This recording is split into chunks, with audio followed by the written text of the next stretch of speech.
Good evening, everybody. Apologies for the late start, but this is our first time in WeWork, and it's kind of a bit of a rabbit warren as far as I'm concerned. Can't find a way around, couldn't find the kitchen, couldn't find the loo. But here we all are. We're very, very lucky tonight. We've got, I was going to say 3 of the best SEOs in Sydney, but we've got a few more than that actually. So any questions that can't be answered today are really strange questions. So I hope you got some that you can log in. I'll start with the first one actually, which depending how you answer it, we could go home right now, and that's is SEO dead? Yes. No, I think one of the things that come to mind when SEO is dead is how people think about it. So sometimes when I see the comments on LinkedIn, I see it all the time. So I think when I'm talking face to face with people about is SEO dead, I think what they're referring to is the white text on the white background. They're looking at me, and in their mind, they're going, the white text on the white background, the keyword stuffing, the meta tag, over-optimization, the cannibalization and all that. And then I'm looking at them thinking about, strategic link building, building relationships with influencers, building great content based on what people are searching for. They're looking at me thinking, I can't believe how he can say it's alive. And I'm looking back at him thinking about all those things, saying, I can't believe he doesn't see that it's alive. So I think sometimes we talk over each other rather than exactly describing what we're talking about. So no, SEO is not dead, but it is if you're referring to old, outdated, black hat, usually strategies. Where do you see it going from here? If it's not dead now, where is it going? Well, I think there are 2 other people. I think where it's going. I think the search is timeless. That's the keyword in SEO. Excuse the pun. I think the engine will evolve and the optimization process will adapt. I mean, we can talk about voice. That's one process of it all. But in terms of while Google holds the majority of the market share in how we search and how we communicate, primarily what's going to change is ultimately if you're building content based upon what people want and you're building relationships with the right sort of people to get the right recognition. And that will never die. That's the business. That's how it's done. How do you get people to know who you are? Produce great content. Question for you, Regan. I mean, how do you see voice affecting SEO? What are you going to try and do? Yeah, it's an interesting one. I just had a panel on it recently, and we've been looking into how it's kind of going to affect SEO and even productivity within the workplace and within brands having visibility. But I think one of the things that people fail to see is that it's not, with mobile when it came in, it didn't exactly just go and overtake desktop. The desktop searches still stayed around the same. It's just that people had another avenue in which they could search, and so they started searching on mobile a lot more. And so mobile outgrew desktop, but the desktop still stayed there. It's still a useful tool, and I think voice is going to be the same thing. It's just going to be another way that we can search when it's more convenient, when we're not going to use our mobile and not going to use our desktop. So it's not coming in to take over mobile SEO or take over desktop SEO. It's just another way in which we can ask questions of a brand and get results. So do you think there are things that we need to do on websites to prepare for voice? Yeah, I think it's essentially the same sort of stuff that's a common trend in where SEO is going. So it's going to this more conversational trend where people are expecting a lot more of search engines. It's not just 3 words into a box and then you expect some results. It's where is this, or where is a camera with these features in this place. They want high quality personalized answers relating to their location, relating to really in-depth information. And I think what we need to do is just teach Google about the kind of entities that we have, and also start answering these questions and just have all the content in a structured way that it can answer these across all of these devices, not just focusing on that like 3 keywords, looking at the long tail, looking at these conversational or hyperlocal keywords. And I actually bought an Amazon Echo, and I actually created a skill called how to increase your website visibility. Now, I'm still like learning the platform, right? Had to work out XML feeds and things like that. I got 317 views. I do weekly tips, and I get 317 views in the last month of people listening based on what it told me. I think the last week I got nobody, but for the last 5 weeks I've been doing it, and it's just great to figure out, what content people are want to listen to and what content they don't, and how that's actually going to plug into the website. But I think everyone here should buy an Amazon Echo and start a skill. It's in the next 7 years. It's right now. It's, as I mentioned before, it's like the Balmain real estate in the '60s, right? No one wanted it. You couldn't even get my immigrant dad to go there, right? And now you look at it and it's like you can't buy a square foot unless you're a billionaire, right?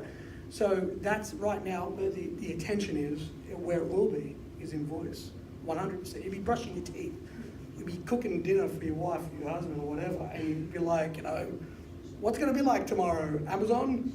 And it's just going to spit back and tell you, and tomorrow's going to be 15 degrees, blah blah blah. It's going to actually create a whole revolution in search. So somebody setting up a website or setting up a business, what would you recommend that they go about it? How do you do it? It depends how big the business is. If they're a small business, you might just look for a small web developer. You can build them a site that might cost $1,000, $2,000. If they're a huge corporation, they might need to build in some complex functionality. They might already be tied to a specific programming language where they have to use.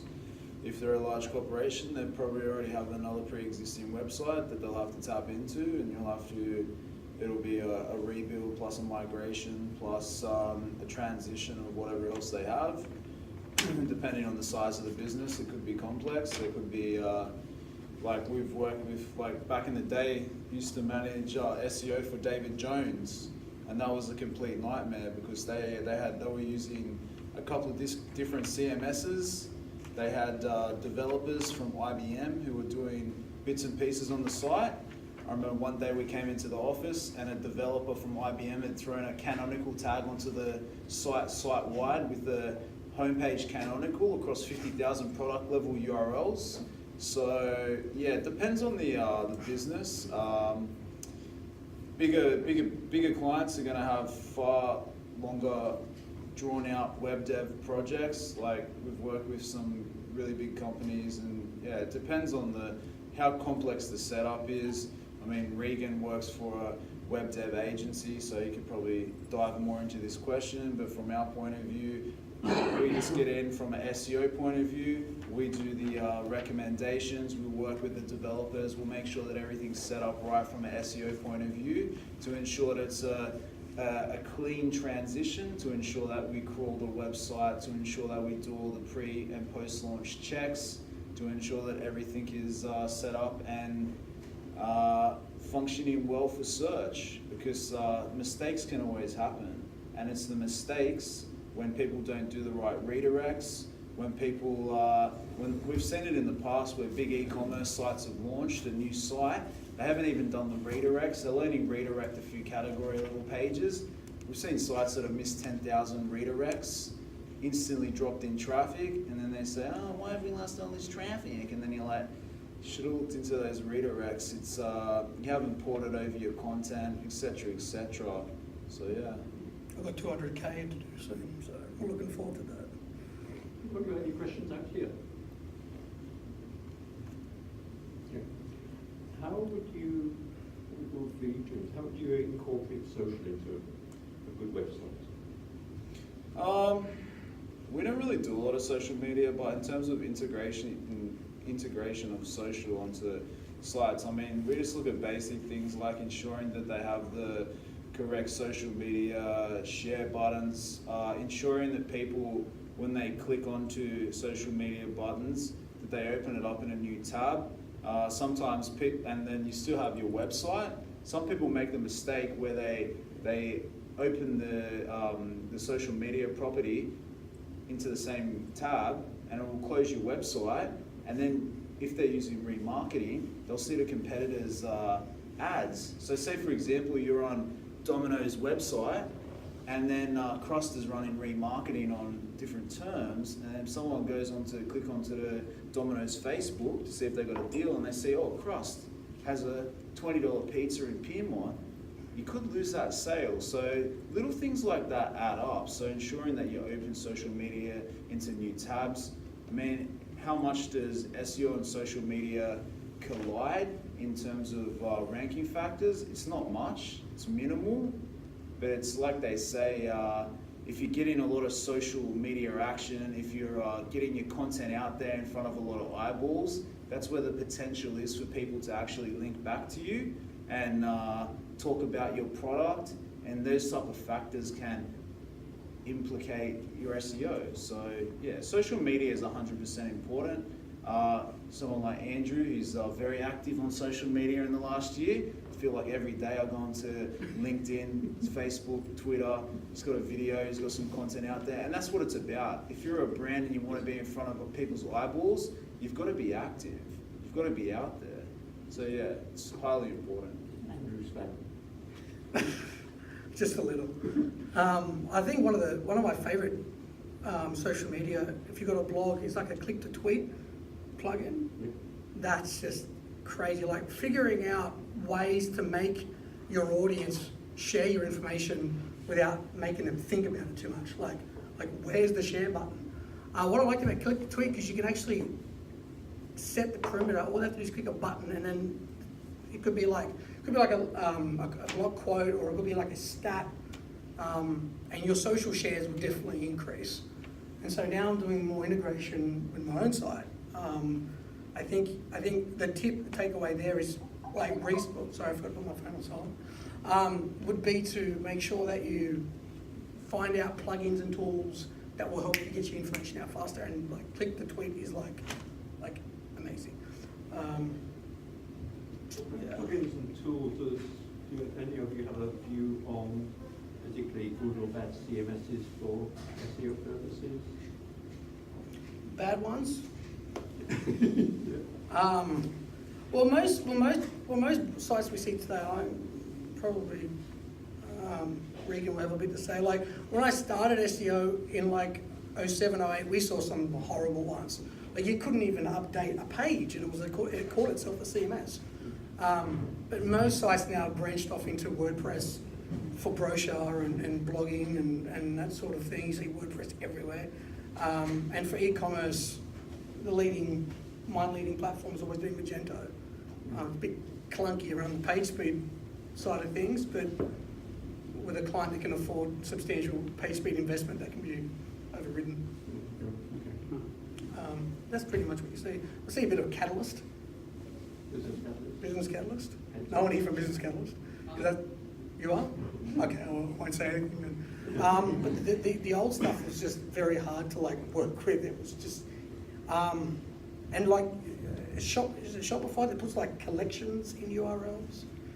And like, what are you doing? So yeah, I think most of the time you see WordPress and Magento. Yeah, I have to agree with Andrew. I think WordPress is going to become extremely important in the next couple of years.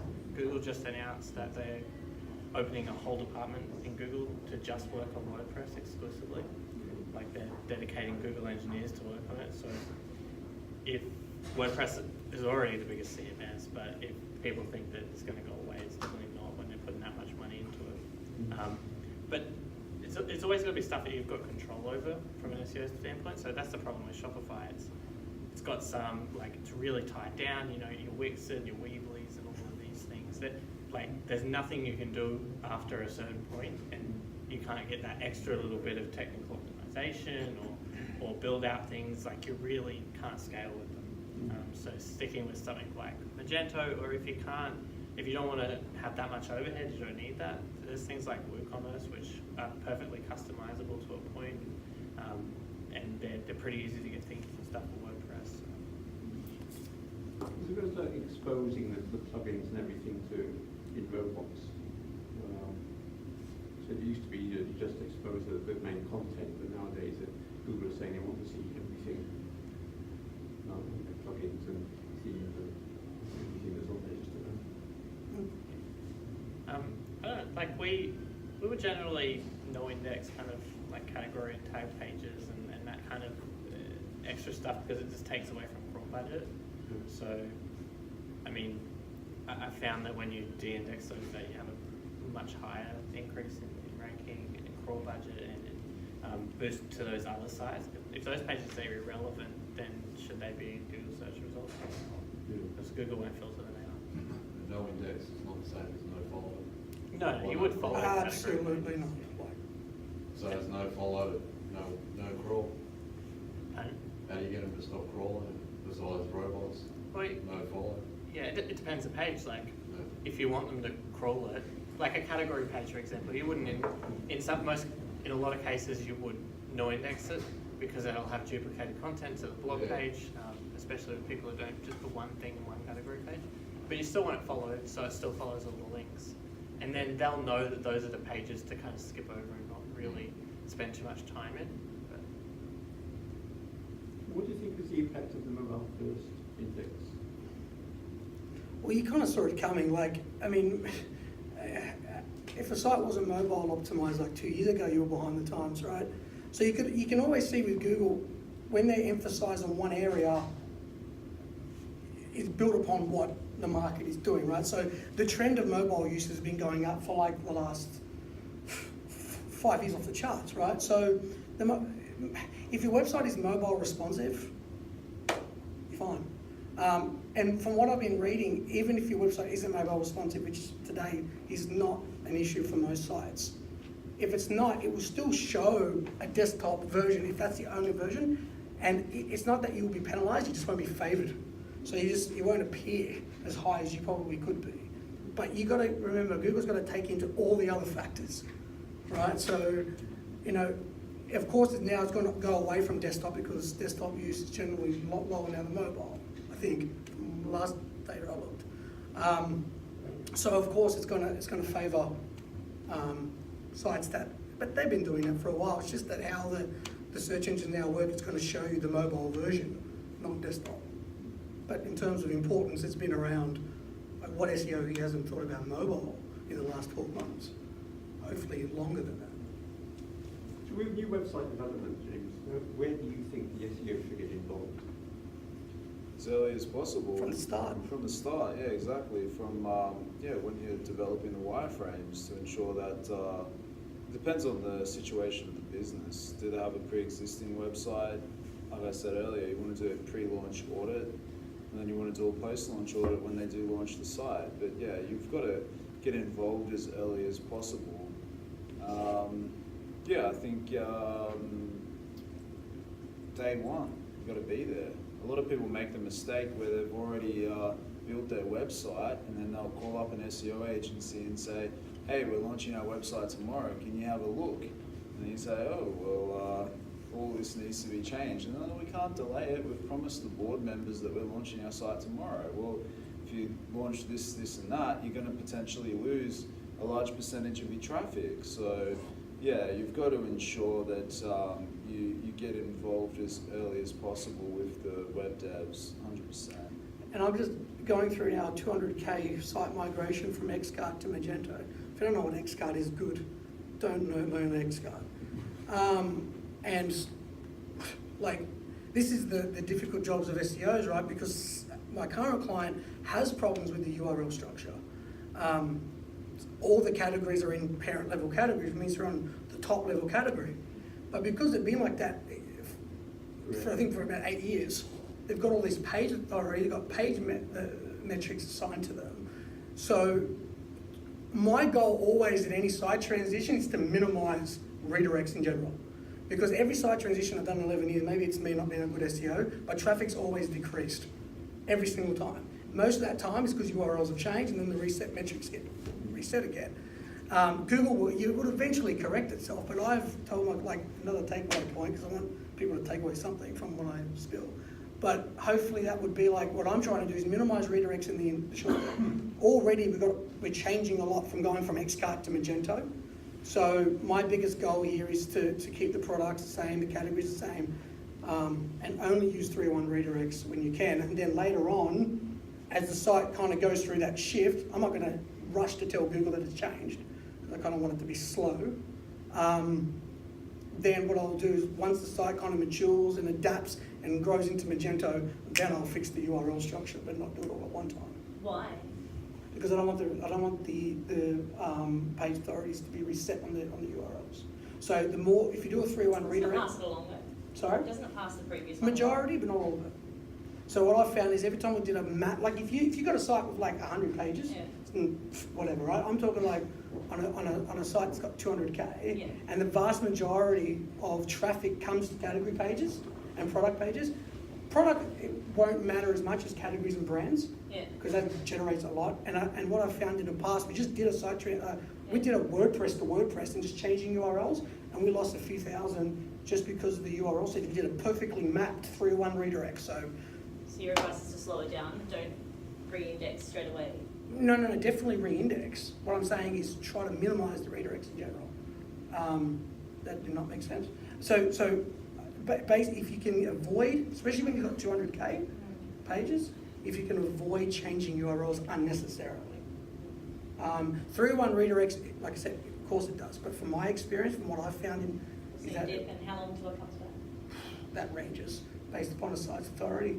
They can come back in 6 months, come back in 3 months.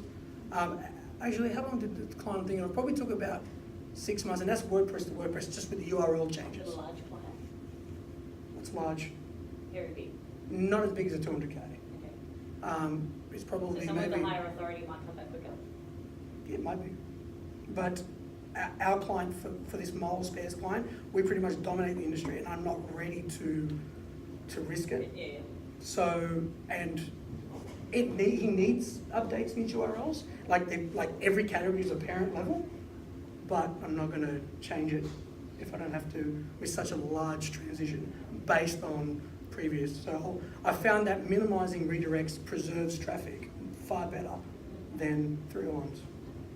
And if the page is ranking, leave it. 100%. Yep. 100%. But First we check, it can be the ugliest URL in the world if it's ranking top 3, changing it for the best practices. But what if Shoot it's- yourself in the foot. What if it's versus customer journey then? And you actually, then you've got to weigh up SEO versus the improvement of the customer journey. If you can improve sales through customer journey, then SEO can sort of sit back a little bit.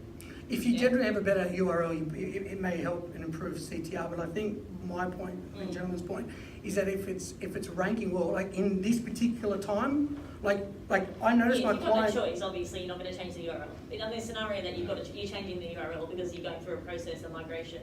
But I will you're adding change- another level of navigation, and you have to do it. Yeah, fine. To lessen the impact. Yeah, 100%. And the thing is, I want to improve my clients because then I want to install. We're talking about schema and stuff like that. So we want to obviously have breakdown of breadcrumbs and actually show deep level URL structure, which is a positive ranking factor, but not in this scroll. I'm not going with it. Yeah. And based on other transitions, we can keep talking about other stuff. So. Yeah. Sorry. No, we're doing it. We're doing it at work at the moment, and it's just I don't think they're aware of the impact they're about to have. So it'll be interesting to see how it goes. Fantastic. Back to Andrew's point about, or someone's point in the crowd about like changing URLs if they're not ranking. Just a funny thing I remember from a few weeks ago, we have a client, they're ranking first for some really competitive terms like credit cards, home loans, etc., etc. Some of their competitors, because it's in the finance industry, they have, where they'll have terms in their titles like compare 4,300 credit cards. CTR magnets. Little factors like that, but because this client, they can't compare that many credit cards because they're a bit more concerned about their AFSL. So they're using different tactics. So everyone has a number of comparing. So everyone, if you search for like credit cards, you'll see compare 4,000 credit cards, compare 1,100. But they've changed it and they've used the different factors. So they've got the rate, so lowest rate from that, and they've seen like just making little tweaks like that. And there was a big call out on LinkedIn recently where someone said, oh, why isn't CBA ranking for credit cards? Well, the thing is, CBA is not going to rank for credit cards because they've only got 7 cards they can compare. Whereas these other competitors customers would search for a term like credit cards, they're looking to compare a large number of cards. So it's a tricky one. But I think the thing is, you're right. If something's already ranking, you don't want to mess it up too much. We had someone come to us recently, and they moved from a .com.au domain to a .co. And then they basically dropped off the face of the earth for a lot of their competitive terms, and they're like, oh, what happened? Well, it's like, why did you change to a .co? And they're like, well, we had 10 locations up in Singapore and China, and we wanted to consolidate everything. And we're like, it would have been smarter just to buy like a .sg domain and just try to keep everything on like for the .com.au. So it's been a long process like that. We said, why don't you just switch back to the .com.au? And they said, we've already printed out a couple of $1,000s worth of marketing material and we've changed it. Oh. So yeah, it's you've got to plan things early. Just to add to that one, we just did a migration for a large organisation that changed names, and the way we minimised the issues coming out. So they went from a name that's been around for 60 years or something. So the domain authority is huge, and we're just trying to figure out what's going to be the best way to minimise the damage to changing these URLs. And so one of the things we found that helped to kind of limit the risk of the brand, obviously the rankings did drop a bit. It was bound to happen when they lost so much domain authority, but we went through and did a massive citation audit. We looked for every reference of the brand name, link or not, and we changed every reference of the brand name within the organisation, within different websites and within different directories. And we found that the brand helped keep it kind of built, because those changes from one name to the other, even though they had nothing, no links, nothing, it helped to boost that. And then on top of that, we changed the URLs to the exact URL just in these directories so that it went to that exact page. I mean, that limited the need for a 301 redirect anyway. There obviously was one in place, but because the URL was changed, it was just going, that backlink was going directly to the page, so no redirects in place. There was no need for it. And to the other question about like getting SEO involved from the start, we've had this come up multiple times in pitches and in client work. So we're doing a rebuild of a website for a client at the moment, and the information architecture was decided by developers before SEO was involved. And part of the SEO work, which should have been done a lot earlier, was to do a content audit and to do keyword research. And once we did keyword research and the content audit, we realised that the page that they were taking away was the biggest trafficked page on the website apart from the home page. And if we were to take that page away, and the keyword matched exactly what the page was about, it made no sense to get rid of it. But it was just a decision made off the whim of oh yeah, we think that it's not necessarily for user experience, but what's user experience is the users coming in from search as well, not just people on the web page. So they want to land on the right landing page, don't serve them up a page that's irrelevant. So I think you really need to get involved at the beginning, and it works to inform so many other things, URL structure, IA, all sorts of stuff. What do you think is the impact, James, of the domain name itself? Is the important thing? Well, I think exact match domains, they can still be useful if it's brandable. Like, there's no point buying sydneymortgagebroker.biz, but if you got sydneymortgagebroker.com.au and you build a brand around that, it can still be useful. That being said, it's a tricky one because Google can come in at any time and devalue an exact match domain, and that's what happened. I can't remember the exact date, but they rolled out the EMD update and a lot of exact matches got devalued, but they've mostly come back. And if you go to a lot of competitive queries, you'll still see a lot of exact match domains. That's because people have actually built a legitimate brand around it.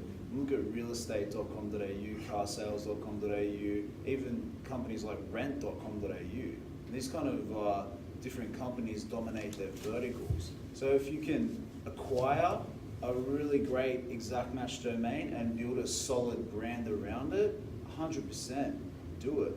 But I'd be cautious on buying junky exact match domains, because people can, like, I've got another mate who's in the SEO space, and he gets excited and he'll go out and buy 20 different domains and he'll throw up 3-page websites and he said, mate, I'm gonna crush it. And I'm like, mate, invest the time into one really fantastic site, build some quality landing pages, don't build out 20 junk sites that are gonna be here one day and gone the next. My advice to anyone is to build out a solid brand.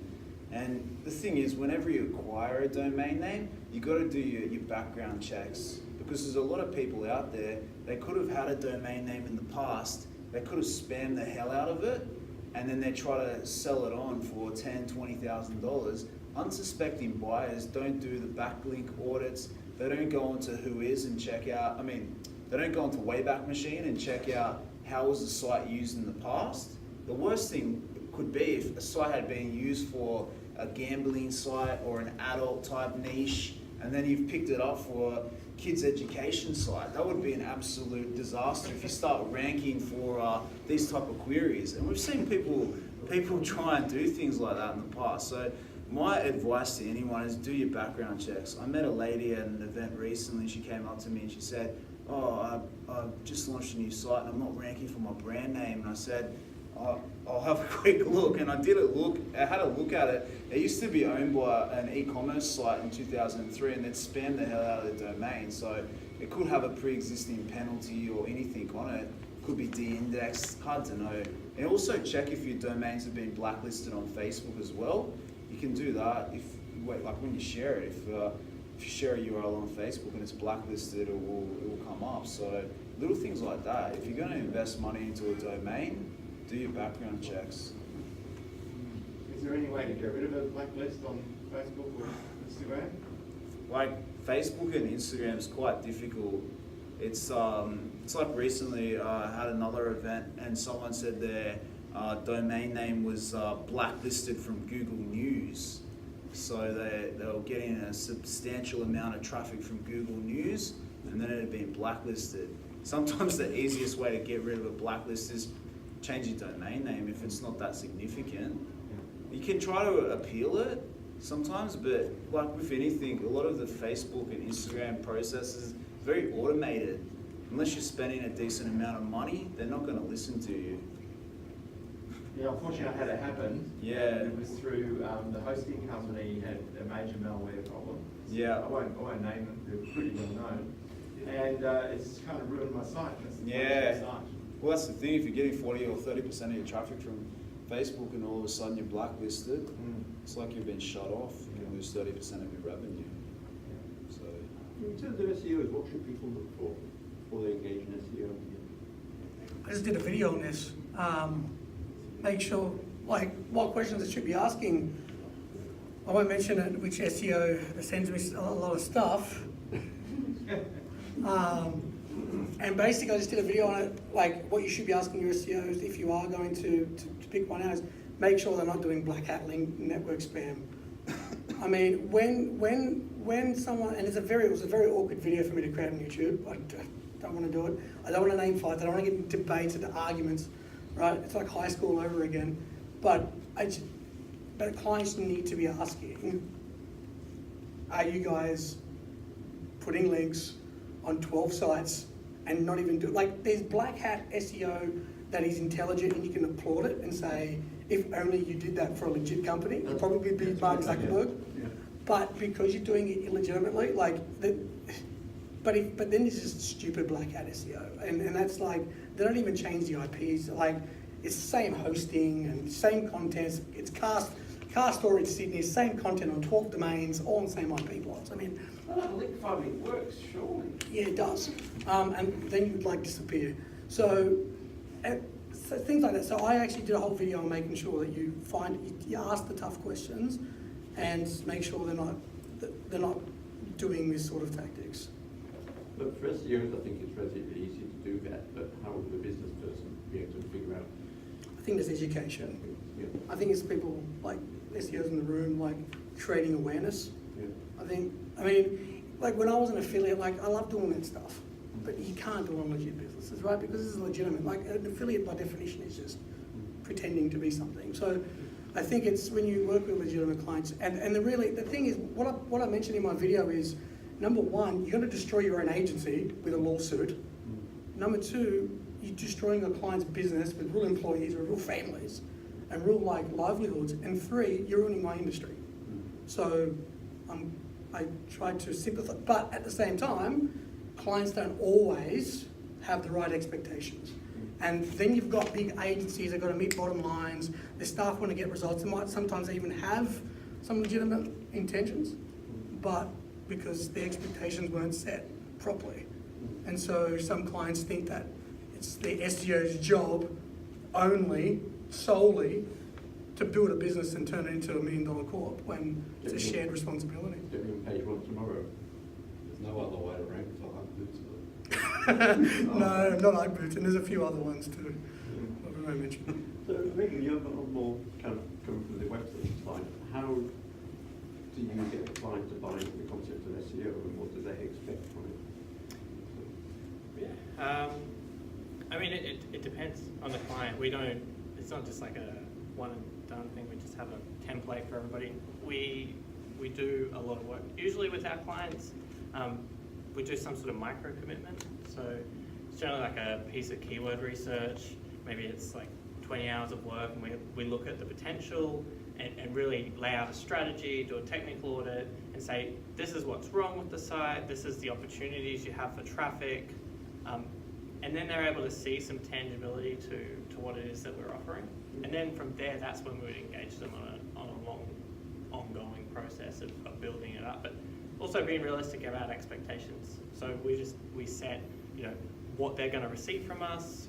We automate reports. We tell them what they're likely to gain in results. We tell them how long it's going to take. And we're honest, we just don't take on clients that don't expect we don't take on clients that expect us to do stuff we just will not be able to achieve for them, or that's just unrealistic. We've done heaps of clients that just don't want to accept the real world and how long it will take for things to happen.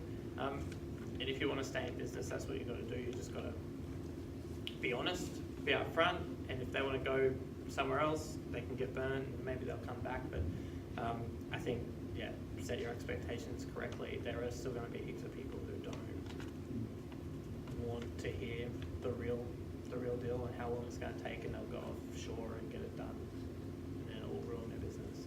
I think all like the Indian clients before. My website's been trashed, please help. Yeah, just don't get an SEO that says, I'll rank you #1 on Google. guaranteed. Guaranteed, yeah. I love that word. Yeah, in 30 days. Okay, hang on. Let's look at Google's guidelines, and it says, don't go with anybody that uses the term guaranteed. I think that's quite quite specific specific, there in isn't black it? and white. Yeah. There's a good video that Miley Oye did. It's it's about 10 minutes. You just send clients to that. It's literally a video of them telling people what to look for in an SEO agency, and it says pretty much those things they won't they can't make any guarantees. It'll take 3 to 6 months for things to happen, so expect it to take time.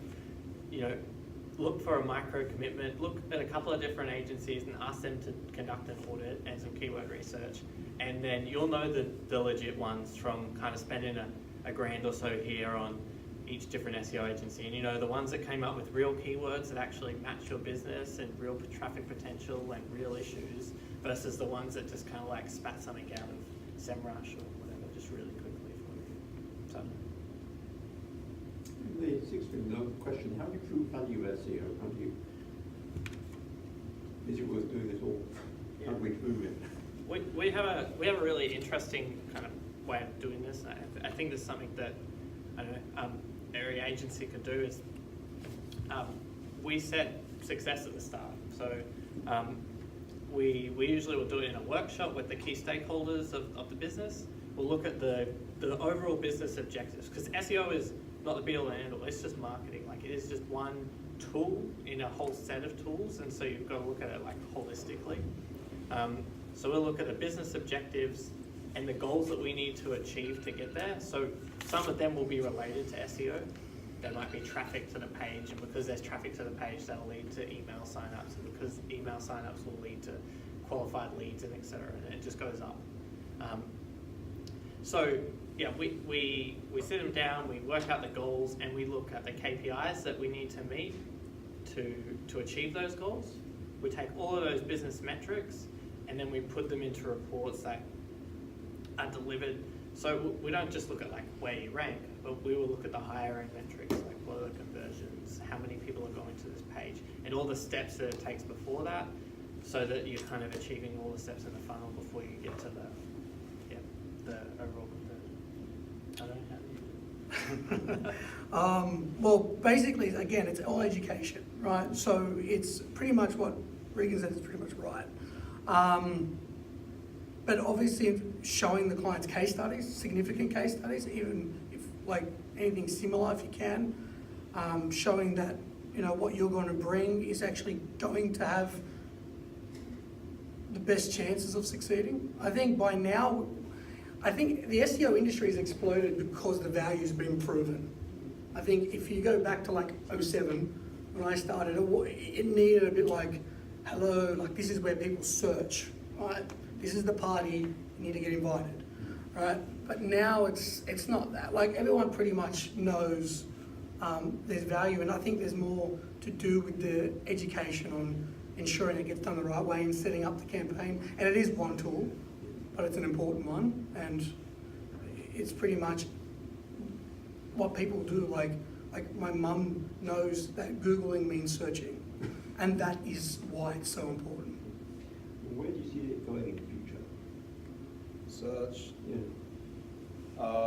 Depends. For SEO in the next 5 years, I think it's there's not going to be a whole world of change. I think it's just going to, there'll probably be more reliance around like quality metrics. I think we'll probably see a lot more change in like AdWords. I think a lot of more AI. I think I was talking to someone last night about Albert.ai. There's a lot more automation from Google. They're pushing a lot of that. So I think SEO for the next 5 years, I think it will still the same factors. Like people will say, oh, links are going to drop in value and this and that, but the core Google algorithm, like there's been small changes over the years, but links are still important, quality content is still important, brand metrics are still important, etc., etc. The key factors, they're not going to change too much. I think more change is going to come from paid media, from AdWords. We're going to see more changes around that. A lot more automation, a lot more AI. Yeah, I think it's hard to say with what's going to happen in the next 1 year, the next 5 years. One of our employees said to me the other day, "What's your 5-year plan?" And say this, it's hard to say. Like, it's hard, things change so rapidly. Yeah, but I think the core elements of SEO are still going to stay quite similar for the next few years. But there'll be new things coming in, like voice search and mobile friendliness of mobile first index, etc., etc. These things are going to come up in like prominence, and you've got to be testing different strategies to ensure that your website is capable to capture that traffic. Because if you're not, someone like Andrew is going to have his little echo things set up, and he's going to try and capture the traffic. So there's always going to be someone ahead of you. If it's not Andrew, it'll be a 14-year-old kid who's set up a website and he's making $10,000 a month. So that happens as well. Or it'll be Dejan over there with one of his sites that he's got in different verticals. So yeah, you've definitely got to adapt, because if you don't, your competitors will, and they'll eat you for breakfast. And what's usually good for business in terms of online is going to be good for SEO. Like when the clients ask me, like, what's the best links I'm going to get? Like the one that sends the best qualified traffic, that sells. The SEO ranking should be the byproduct, right? So if you know it's good for your business, if you're, you know, I don't know, like just had a dog minder lead called me up. So obviously it's important to be surrounded in communities where that's spoken about. Like that's not just good for SEO, that's good for business, right? So you're recognized in those communities. I mean, that's probably not a good example just because the last lead that came in was a dog minder, but the point is that think I tell clients when I educate them on this, especially like people that call up, is that think of SEO as what makes sense for your business, and then it will naturally, like mobile responsiveness, like hello, like that was coming how long ago, so things like that. Because Google has had a fractious, almost like an antagonistic relationship with SEO in the past, but it seems to be getting more like SEO is a good thing, or good SEO is a good thing. They couldn't kill us in 08. So they couldn't kill us. Types. Sorry? They've tried a few times. Yeah, they're gonna keep trying. I would say, like, on the AI thing that James was saying, so Google's mantra for a while, for like, I don't know, the last 4 years or something, was mobile first. And so now, just recently, not this I/O, but the last I/O, they said, okay, mobile's here. Like, we've accepted that mobile is the be all and end all. And so now they've gone to AI first, and that's their current working model is for the next couple of years. ML. Pardon? ML. Yeah. Machine learning. Yeah, so part of Yeah, artificial intelligence. Yeah. Yeah. But their like slogan line, their tagline that they said at Google I/O was that it would be an AI first world, and that's where their focus is going to go for the next couple of years. So, it's going to involve machine learning, deep learning, neural networks, and all of that stuff.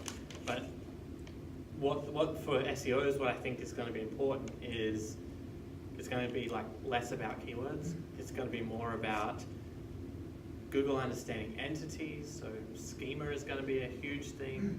Google understanding, products and understanding all the individual aspects of that and aggregating huge data sets together so that it starts giving people, people aren't going to go to websites. They're going to have the product exactly what they want in the exact location that they live for the exact price they're willing to pay, just there. And it's like you see it in some of their testing search results where they just give you one answer, and that's just like the time, because they've used artificial intelligence to realize that these are that's the term you want. And so instead of giving you all this other stuff, they're just going to give you that one thing. And that's where voice search and mobile search is going to have that prominence in AI. So I think schema is going to be super important, conversational content, but it's just going to be around making topical content that is relevant. And search terms, they're still going to exist, but they're not going to be like everybody searches for one thing. They're going to search for huge things, and Google's got a real task to understand through like intelligence that, okay, people found this relevant when they searched for this, so using those data and that metrics. So I think AI is where it's going to be at in the next couple of years, and especially in AdWords. There's tons to use their intelligence in shopping, because they've just announced yesterday automated feeds where it can actually scan your site and make the shopping feed straight from the site. So I was at that event. We had an event yesterday. Pardon? There was an event yesterday at the Google office that I went to about shopping, and that's exactly right. The feed, but there's new ways of doing the feed. You don't have to do the whole feed and then have errors. You can test it, but then you can do supplemental feeds, so you can take errors offline, still put the shopping feed in, and then do the errors in individual feeds. So it's a much better way. Any questions at all? Just with the mobile-friendly update that they had a few years ago, Google will put more emphasis on usability and user experience. Just like to ask how important that actually is. Is it just as simple as having clickable call to actions and not using Flash? And does that carry across to kind of desktop sites as well? Yeah, usability is very important. You've got to have great UX. You can't have any issues on the site, because if your site looks like junk, people are going to bounce back to other search results. We definitely include in audits that we do. We have UX elements in there to say like how's the navigation, like look at things on mobile devices. It's not just about testing it on your device. You've got to look at a few different devices to see how phones are going to interact with the website. Looking at the most popular devices as well, looking at how things show up on an iPad, because the thing is, if you go to a website and your call to actions coming up in like black text on like a different position on the page, or people can't click on certain elements, it's very important. But other things, not like UX based, but speed as well. Like we had some clients recently that built a site in AngularJS, and it was just loading in like 10 seconds, and it just wasn't search friendly at all.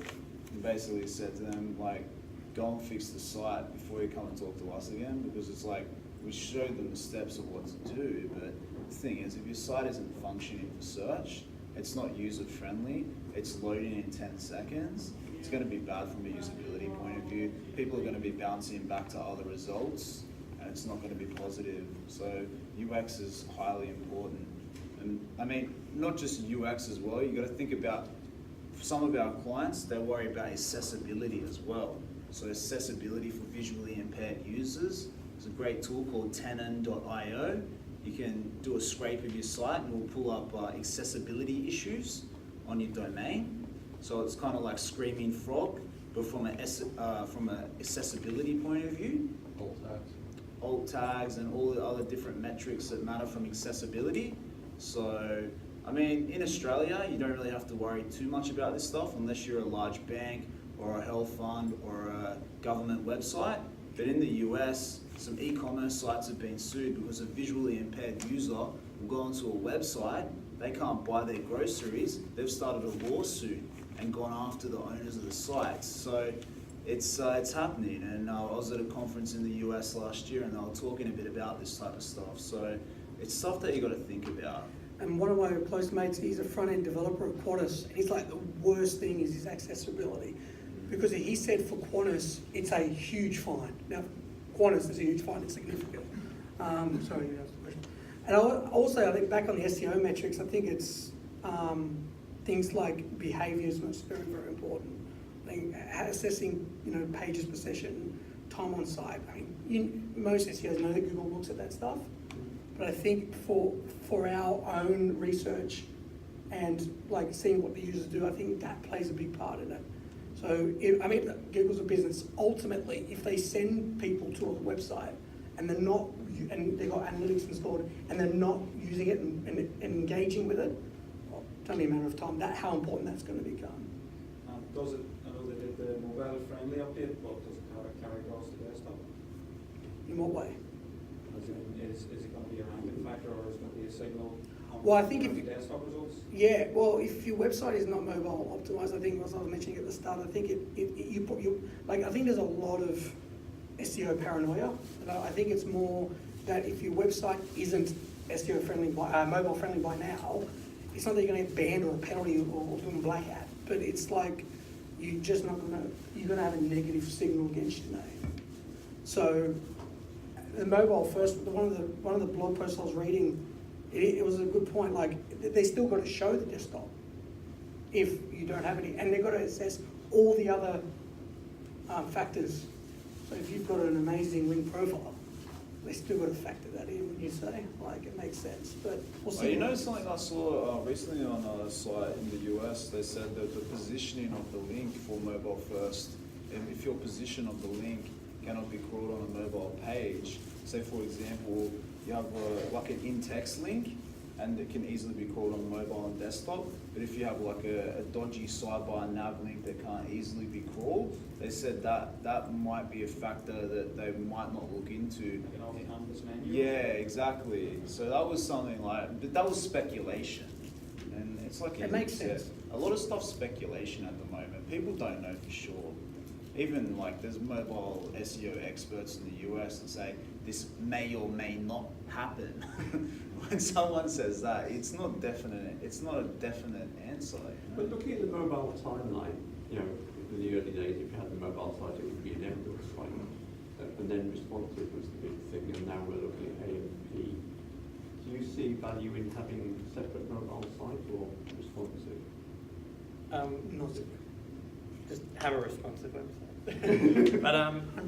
But the thing about the mobile first index is the major problem is, and this happens with AMP as well, I can go into it later, but the problem is that even though more than half of the traffic is on mobile, people think, oh yeah, I'll just put these 3 links and these 3 pages on the mobile website, and that'll do it, and I'll have my 300 pages on the desktop website. And Google's pretty much said, no, that's enough of that. So they're saying you need to have all of the relevant content on mobile, because mobile searches are outnumbering desktop searches, like majorly. So the importance of mobile first index is to move it away from thinking about the desktop website and having all of these links and all of this content and making sure that that's available over there, because it's a user experience thing. If people go searching for something on a mobile website, but then all of a sudden they're redirected to a desktop website or just get a 404, then that's irrelevant. A responsive website is their preferred methodology because it guarantees that that content is going to be available for both mobile and for desktop. And when you click a link on mobile and desktop, it'll go to the same website.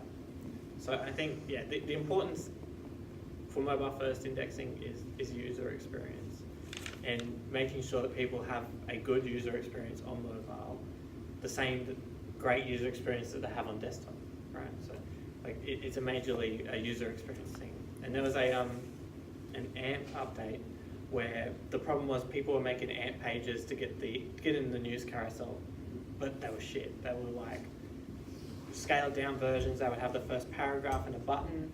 Maybe they would have a menu, maybe they wouldn't. They would just have a logo, and people would be like, read the full version here. So Google was like, well, that's pointless. That's not what AMP is meant to be for. It's meant to be like these accelerated mobile pages. They're meant to be super fast, and you can read the whole article really quickly on a slow internet connection and go back to another article and get the information that you need. But that's why they brought in this penalty for basically if you're canonicalizing to a cut down version of these AMP pages, then they just won't show them in the top stories carousel anymore. And that's all about user experience on mobile. Then you get a notification from Google in Search Console saying your AMP page has a problem, Yeah. and you click on the big blue button that says fix, and what does it tell you? Nothing. Have you tried the AMP validator thing? On the right there. No, there's a little plug-in. It might be a I tried it HTML. at the beginning, but it showed up in Search Console, and there's a big blue button that says, "I'll fix it." I go, "Oh, you little idiot." I mean- I'll fix and reveals absolutely nothing. The new Search Console, like they're still working on stuff. They're still adding stuff in. Half the stuff isn't there. But there is a tool from AMP that you can plug into Chrome, and it will tell you the exact issue on that page. So you can just grab the URL, pop it in, and then it'll tell you like this image has got like a width Does and it a work height. through AMP? I mean, it's a bit. I don't think it's not worth doing AMP if you're like a plumber. Like if you're a small business, AMP is originally designed for like news websites. So we have a few clients that are in the news space. So 100% you want to be on AMP because you're targeting Google News and it's about speed.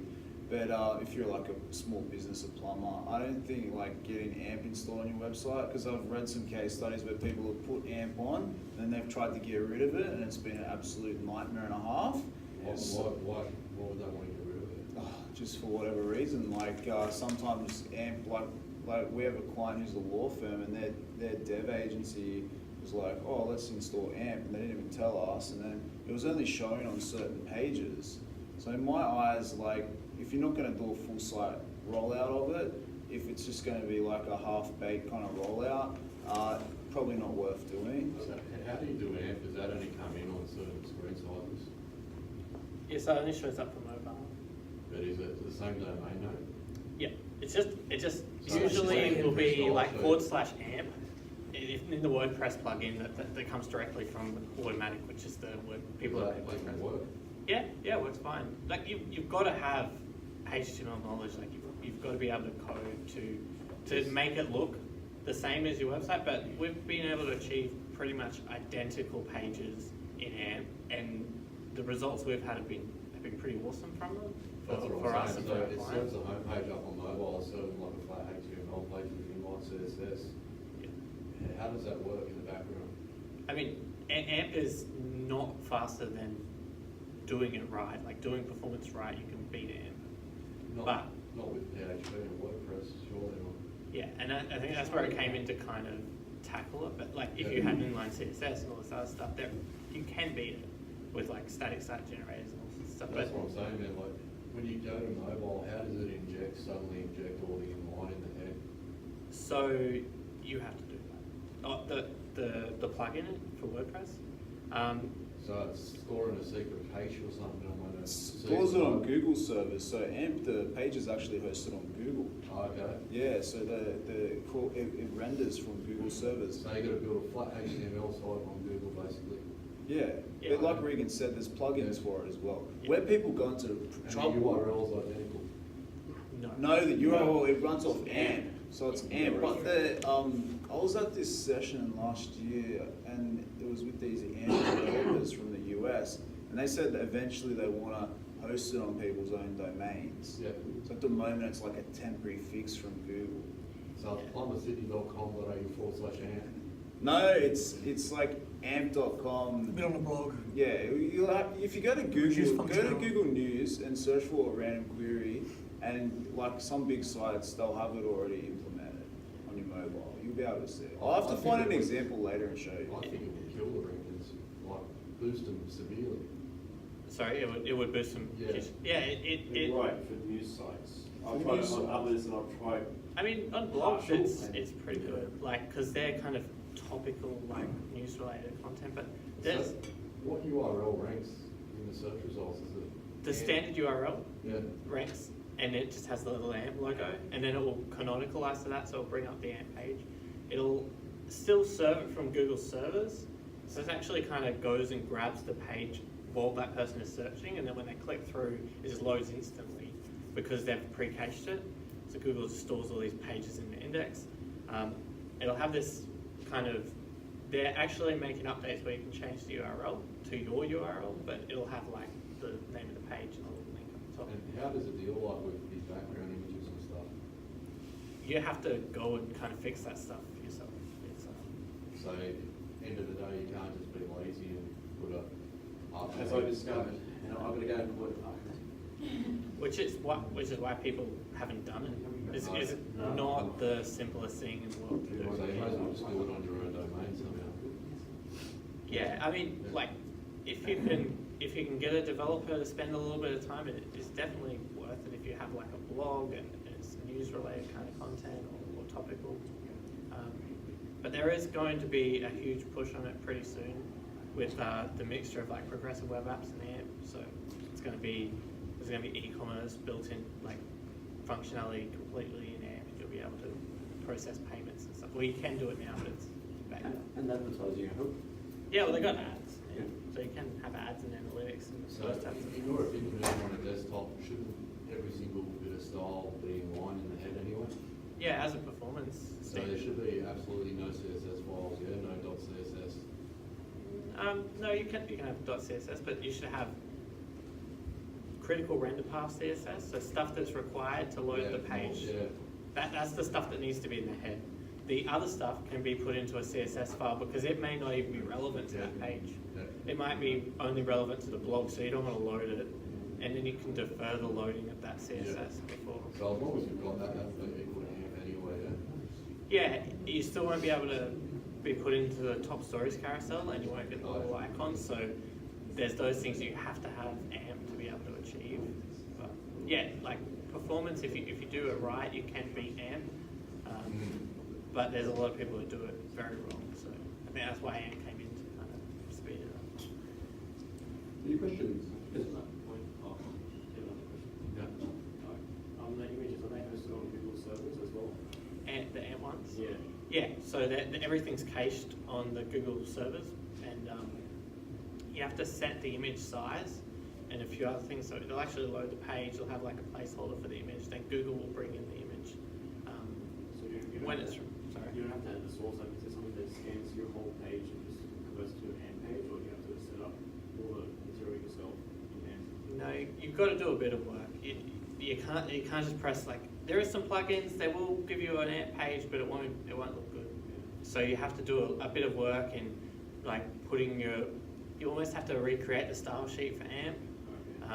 And put it in the head, put it in line, and take out stuff that's irrelevant. It is a bit of work, but it's certainly worth it if you're looking for that kind of extra kick in your blog or something like that. Maybe in the future, you've got tools for it. Yeah, I think so. I mean, like I say, Google is spending they have a whole team working on WordPress, and Automatic have like been working with AMP and Twitter and a few other major organizations are invested in amps, it's not going anywhere. It's going to be around for ages. You know, with Google, they'll scan your WordPress site and pull it out and say, here's an amp page we've made for you. Yeah, in a couple of years, they probably will. Put it in a register. How would that Facebook instant articles?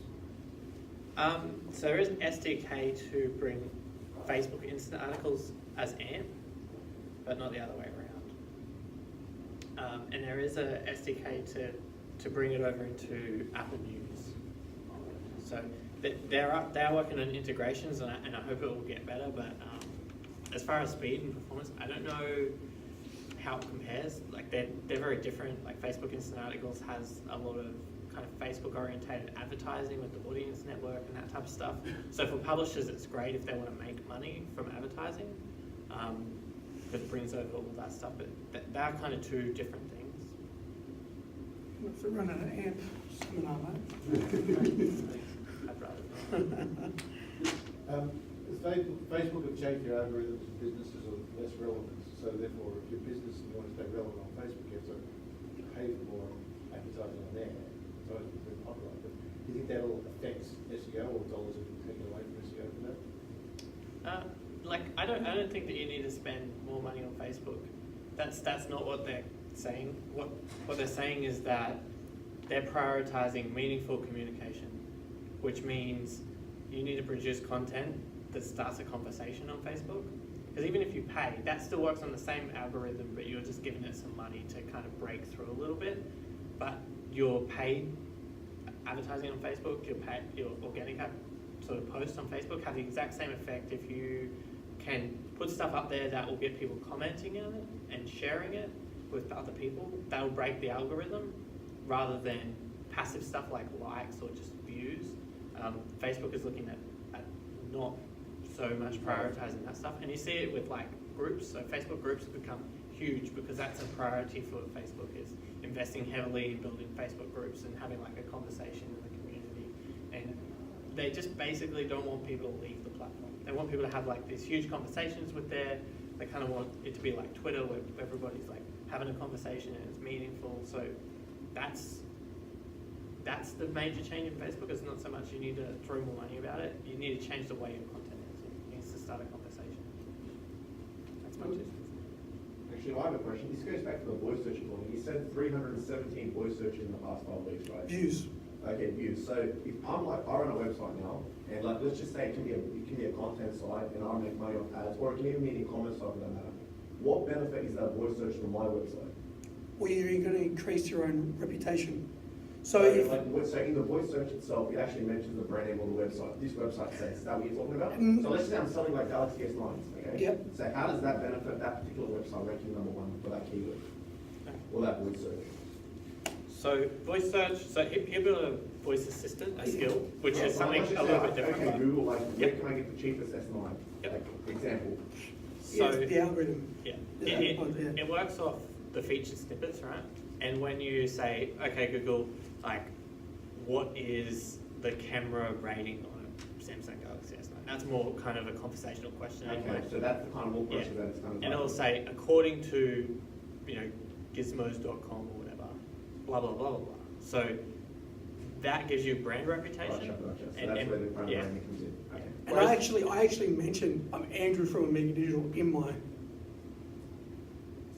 1 to 2 minute. So, because I'm still learning a lot about it, but I'm Yeah. mentioning that. So if they're going to listen to it, because I don't know exactly 100% how they're going to structure it and like answer your question. That's exactly why I'm experimenting. Yeah. 'Cause it's So I all- thought I'd ask you, I know, like, it's quite curious.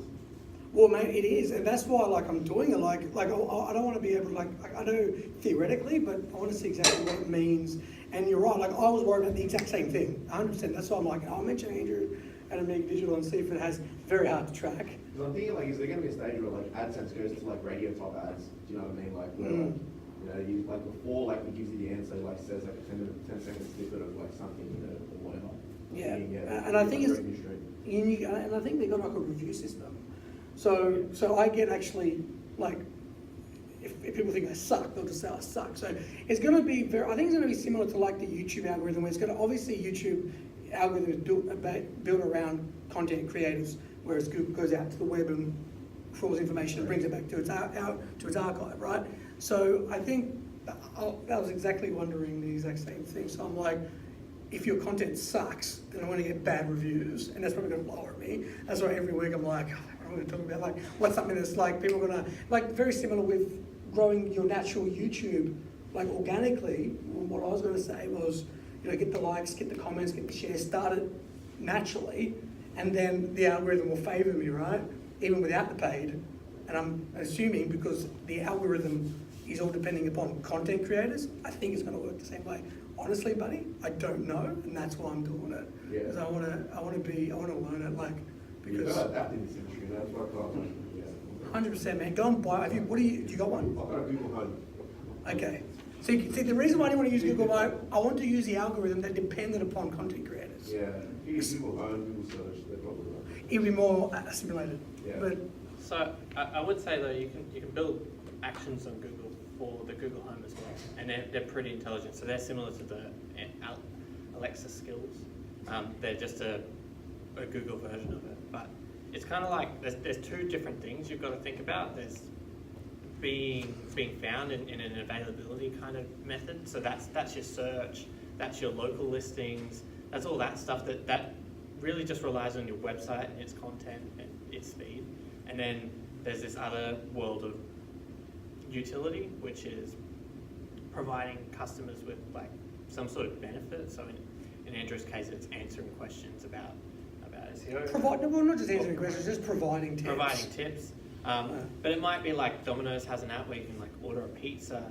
There's this. I know that Domino's has that for Alexa, but I'm thinking like Sydney Morning Herald, like they're ranking first, for a certain term, and like you're obviously like Amazon Alexa is spitting out like whatever the question was. Like how does that benefit Sydney Morning Herald? But then like you kind of like triggered to me that their brand is mentioned before they actually answer. And I mentioned my brand in the actual clip. Yeah. What I'm measuring, I'm trying to work out is people responding to longer content. Are they responding better to short? They're going to give me better reviews for longer or shorter. It's like it's hard. It's really hard, man. First, like there's no like time on site, there's no bounce rate. It's quite difficult to rank. Exactly, and that's why I bought it because that's why I wanted to do it with a system. That's why I didn't buy Google. Like, I'll probably do it on Google Home, and I want to see what Apple does. But I picked Amazon thinking that they're probably going to be the top. Because it's right, they're first to market, and obviously they have the most resources behind it. Exactly, and I think I wanted to learn their developer tools and be a part of that community as well. So, yeah, man, it's it's a really, really fun thing to test out. Like I got 317 views because I spent a minute a week. Maybe you spend two. Sorry? Imagine you spend two. No response. Thanks a lot, guys. Andrew, Regan, James. That's been fantastic. Thank you. Awesome. So did you want to tell me, so what's happening? Are you saying they're going through